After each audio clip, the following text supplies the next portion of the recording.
Thank you very much, Deputy Speaker. Well, what an act to follow from the member for Riverina there. I'm just trying to tease the logic out through this argument and a number of the arguments we've heard from those opposite over recent weeks. On the one hand, apparently, if you listen to those opposite, this bill's no good. In fact, the plan's no good. Nothing to see here, shouldn't go ahead with it. On the other hand, they say, it's too slow, we've taken too long to bring it in. Well, if that's the case, if we've taken too long to bring it in, why don't we get on with it? Come with us, support it, let's get it through the parliament, let's get it going. It's the same argument we've heard on tax cuts this week. No good, these tax cuts won't help Australians. These are not delivering what Australians need when they're doing it tough. People are doing it tough, but hold on, they don't need a tax cut now. That's the argument from the other side. And yet they voted for it. In the end, they voted for it. So all I can say is at the moment we certainly do not look for logic from those on the other side. And we don't look for policies either, because if it comes to policies on how they are going to support Australians with cost of living crisis, how they are going to support Australians into home ownership, there's nothing. Nothing on the table. All we get from those opposite, and we've certainly seen this in the last fortnight, and we have had these revelations in the last fortnight, is internal mechanisms. Dealing with fallout from 10 years, nearly a decade in government, nearly a decade to do something about home ownership in this country and to make sure that younger Australians could get into the housing market, nearly a decade to do that. But what we've seen on the ABC over the past few weeks is that that was not a huge focus of the successive Liberal national governments we had. I don't recall, and I did watch closely, I must say, I did enjoy Nemesis. I don't recall housing policy coming up during that extended documentary series. I don't remember the member for Riverina talking about housing policy in his moments in Nemesis. So I would ask those opposite to reflect on their nearly decade in government, to reflect on what they now may spend their time in opposition doing, about how they can best— Sorry, I can't hear the member for Kennedy there. Did you want to say that again? They might reflect on your 10 years before that. Right, OK, so we're going back 20 years now. OK. You can also reflect on 20 years before that as well if you'd like to. Thank you, member for Kennedy. That's right. Look, we can. History is important, and it is important to learn from history.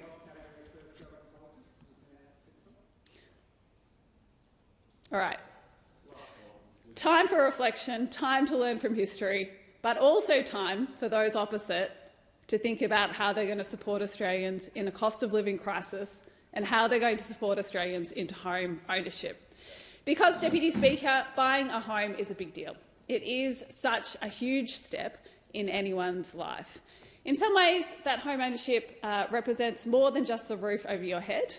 It is that sense of stability and security that we do know comes from owning your own home.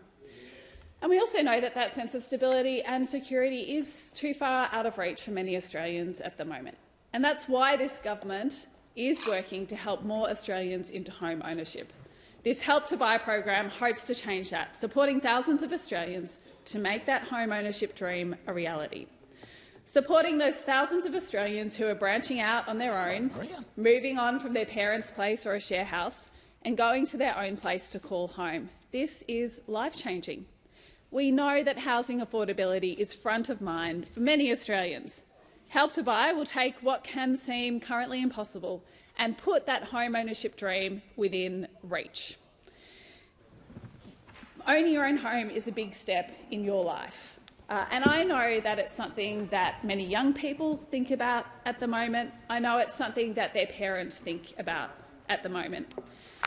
And I can see why when we look at the numbers. Deputy Speaker, young people today are good savers, just like the generations before them. But unlike those previous generations, they can face a much steeper climb to reach the point where they can afford to buy and own a home. On the latest data, a house in my community costs around $1.2 million on average. That is a lot of money. And it is no wonder that young people looking to get into the market looks at a figure like that and thinks, well, how could I ever buy a home? And the data shows us how much this picture of trying to enter the market has changed over recent decades. If you were a young couple looking to buy in my community back in 1991, a house would have cost you $152,000 on average. So today we have a figure of $1.2 million, and on that figure, a young couple looking to buy their first home today is paying 8 times what a couple of their parents' generation paid back in 1991. If the couple of today manages to save enough and purchase their first home with a mortgage, they're facing a situation where a household in Victoria earning an average income is needing to spend 35% of their earnings on mortgage repayments. That is at its highest level since 1990. And when you look at data like that, it is no wonder that parents in my community tell me how concerned they are at the prospect of their kids, of younger people in the community, struggling to afford to buy their first home, or potentially having to buy their first home when they're much, much older than they would like to. So that, again, is why we need initiatives like this one on Help to Buy. For 40,000 Australian households, it'll be the difference between the status quo we have and owning one's own home. And Deputy Speaker, I know that people in my electorate love the area they live in. They value being in Melbourne's northeast, the trees, the rivers, the parks, the local shops, the strong sense of volunteerism and community spirit that we see across in so many different ways. And again, it's natural then that young people who have grown up in my community want to buy in our community. They want to stay with family, friends and areas that they know. Our part of Melbourne is a great place to live, and I am excited at the prospect that Help to Buy will be able to help locals in Jagga Jagga to buy a home in our community, a place to call their own. I do know, as I've said, that this is something that many people in my community care deeply about. I do hear from plenty of residents who tell me how concerned they are about how difficult it can be for those young home buyers to get into the market. Alison from Greensborough told me that she feels the young are disadvantaged in so many ways now, and highlighting the impacts that housing affordability has had on them. Tim from Heidelberg Heights told me in a community survey that I conducted last year, housing affordability is definitely on the top of my list. This is quite a lovely neighbourhood and community, and it's a shame that it's just so difficult to buy into. Samantha from Elthams shared her concern that as a parent with young adults at home, she worried about their ability to be able to afford their own home. And only recently I've had a dad from Eltham North get in touch with me in my office, keen to find out about the progress of this very scheme that we are debating. His daughter is now at the age that she wants to move out, and he is keen to see this in place. So again, I say to those opposite, get on board, let's get it through the parliament. With Help to Buy, there will be another avenue for potential home buyers to consider as they ready themselves for taking the huge step of buying a home. I know that will mean a great deal to families, for potential home buyers, but also for their parents and those people who want to see them have that sense of security. Of course, the Help to Buy bill is one part of the step forward our government is taking as we deliver the most significant housing reforms in a generation. This scheme will bring home ownership back into reach for 40,000 households, supporting eligible home buyers with an equity contribution of up to 40% for new homes and up to 30% for existing homes. It will be open to applications for 4 years, with 10,000 places available each year. The support it will provide will give those on low or middle incomes an opportunity to buy a home with at least a 2% deposit, assisting them to become homeowners, many for the first time. It will mean they gain the short and long-term stability and economic security that owning a home provides. While they're participating in the scheme, they'll have lower ongoing repayments, so it's not just a short-term help, but it provides that long-term relief that people need to get to that point of certainty and stability. It is part of broader efforts, as I said. We've already supported 86,000 Australians right across the country to make that dream of home ownership a reality through the Home Guarantee Scheme. And this work has significantly expanded the operation of the Home Guarantee Scheme, and there is more that we are doing as part of this ambitious slate of work in housing. There's the $10 billion Housing Australia Future Fund delivered by our government last year. And again, it's another one, the Housing Australia Future Fund, where those opposite told us it shouldn't happen, spoke out against it, spoke out against work to put more Australians into houses. And in fact, our government got on with it. representing the single biggest investment to support social and affordable housing in this country in more than a decade. Only Labor does this work. Only Labor does the work, the real reform that delivers things like the Housing Australia Future Fund, that supports Australians to get into social and affordable housing. Only Labor does the work like the Help to Buy scheme that supports Australians to reach that dream of first home ownership. Other work we are doing to support Australians to get into secure housing. The $2 billion Social Housing Accelerator to deliver 4,000 new social homes across Australia. My state, Victoria, has received almost $500 million of this funding, and I know how important that is to my community and to many communities across Victoria. The National Housing Accord, which includes federal funding to deliver 10,000 affordable homes over 5 years, with that number to double thanks to the match commitment of the states and territories.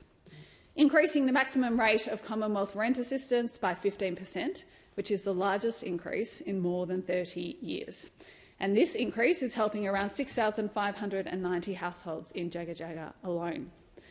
We're unlocking the $575 million from the National Housing Infrastructure Facility, with homes under construction as a result of that, and an extra $1 billion to support even more housing.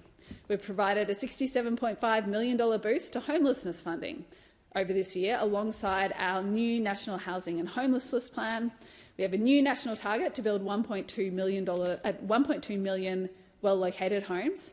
And, of course, we have the Better Deal for Renters to strengthen renters' rights. Right across the board, we are doing the work that those opposite failed to do in nearly a decade in government. We are getting on with work that is urgently needed in my community, in communities right across this country, to give people that dream of first home ownership, to allow people to get into social and affordable housing, to allow renters to have security and to have rights that they should have. This is work that the Labor government is doing, is getting on with, without any help from those opposite, trying to really come back from a decade of missed opportunities, a decade when we did have governments, apparently, obviously, very focused on internal matters, important internal matters like who was going to be the next Prime Minister. I'm not saying that's not important, but it certainly didn't seem to result in extra housing for Australians. It certainly didn't seem to result in the federal government investing in social and affordable housing across this country.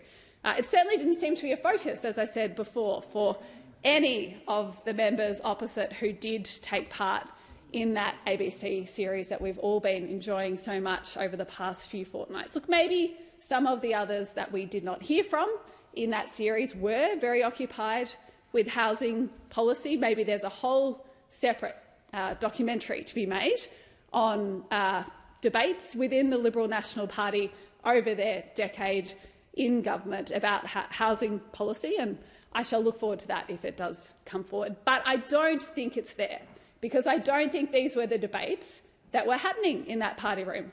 I don't think the focus was on how do we get Australians into housing. I don't think the focus was on how do we make sure there is social and affordable housing in the communities that need it in our country. I think the focus was on themselves. And as a government, as a Labor government, we have come into office and we have been very clear that we do want Australians to have access to good housing. And we are doing work at a national level with the states and territories. We are investing in a way that national governments have never invested in these types of programs. So it is hugely important work. There is a lot of work still to do. I urge those opposite, get on board. Help us do this important work to get Australians into home, to support communities like mine and like yours that need affordable housing, that need that security, that come with having a roof over your head, with having home ownership. It is the great Australian dream. I'm proud that our government is helping more Australians to realise that dream. Thank